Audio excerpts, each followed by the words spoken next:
Hey guys, how's it going again? Hope everybody's doing well. Well, we talked about those four V8 engines in the other video, and they got me thinking. I'm always trying to make videos that kind of explain things to people and kind of put to rest some of these bits of misinformation and stuff like that. And so I got thinking about this, and I thought we would go back and touch on these Buick engines again. We're doing one on the Oldsmobile. We're just doing a little bit more on the Buick. The Buick V8, the modern Buick V8, from about 1962 onwards. There's not much ever been written about it. Of course, the 455 big block version is popular, still in use by a lot of people. It's a great engine, but the small blocks just never really got a lot of press. To my opinion, they were not a very powerful engine anyway, for whatever reason. But a lot of people are familiar with the 3.8 liter engine, which later on evolved into the 3800 front wheel drive Buick engine. And so people may wonder, though, well, what was that? Where did that come from? What did they make that 3.8 out of? Well, short story is the Buick 3.8 liter engine, specifically the older version, which was reintroduced in the late 70s, which had a carburetor on it and was used in like I said, rear wheel drive versions. Cutlass, some of those little Starfires had them.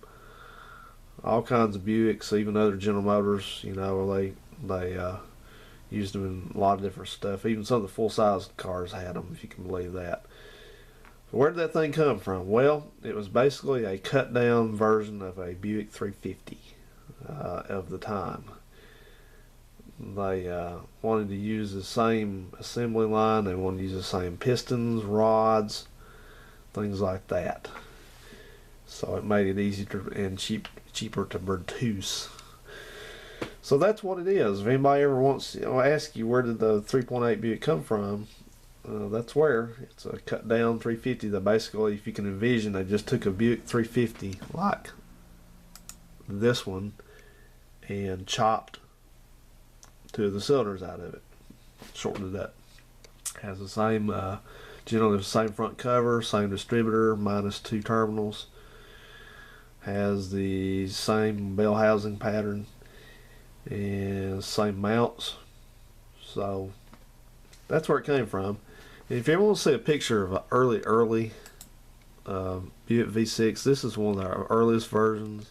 This was actually a slightly smaller cubic inch engine. It's a 225. It basically matched up with the current V8 of the era, which was this. That's a 300 Buick V8, which those are very obsolete now. You'll notice they have some slightly different port arrangements than the later 350s. So maybe that'll help educate some of you folks that weren't too clear on Buicks. I want to show you something too, discuss something about these Buicks and why they've kind of remained a niche engine. There's one big reason in this, and that is a Buick has this oil pump in this front aluminum cover, which is mounted to the rest of the engine. It has a water pump up here. This is aftermarket. This is a electric water pump drive. They don't come with those from the factory, of course. But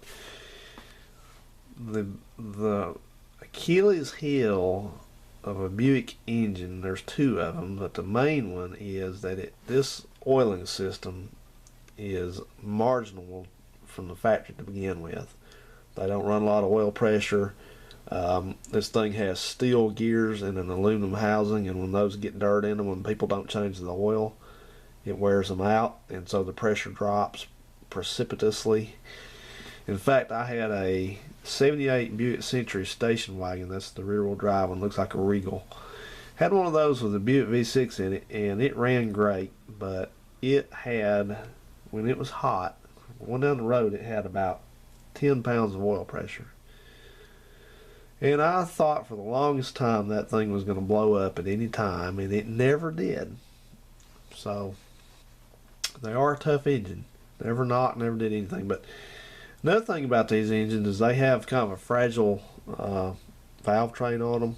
It has to be upgraded to use some better parts, and it gets a little bit expensive. And it also comes down to the what I call the Chevy 350 mindset, and that is that people that build engines these days for hot rods and whatever. I'm not trying to put this on everybody that builds hot rods, but the majority of them these days go the easy route. They don't, they don't try to do anything out of the box. They get a 350 crate engine. You get parts for those at the parts store down on the corner. It's a simple engine, plug and play. Everybody's got one. So that's what guys tend to do these days, and it's kind of sad in a way. Nobody wants to, guys tend to avoid things they don't understand, and they don't understand these old V8s anymore. They don't know where to get parts from. They don't know what to do, And so, since there's not much demand for them anymore, the parts that you do have for them to soup them up are expensive. So it's kind of lame, I think more people ought to try to think out of the box and be a little bit more individualistic, but they don't want to. They just want to put a Chevy 350 in, and it's running, and they're happy, and you always see these guys. I've even seen old Dodges and Plymouths at a car show, and you walk up to the front, and sure enough, there's that good old Chevy 350 in there. And I don't know, guys. It disappoints you. I've even seen a Mustang with a 350 Chevy in it. But whatever, I guess if there's one thing can be said about me, I'm not very run of the mill, as you can see by my car choices. But I will concede, though, these things can be expensive to build, but you certainly will have a conversation piece when you're done with it. All right, guys, we'll wrap it up. Give you a little bit of information on that old engine. So, thanks for watching. Have a good one. See ya.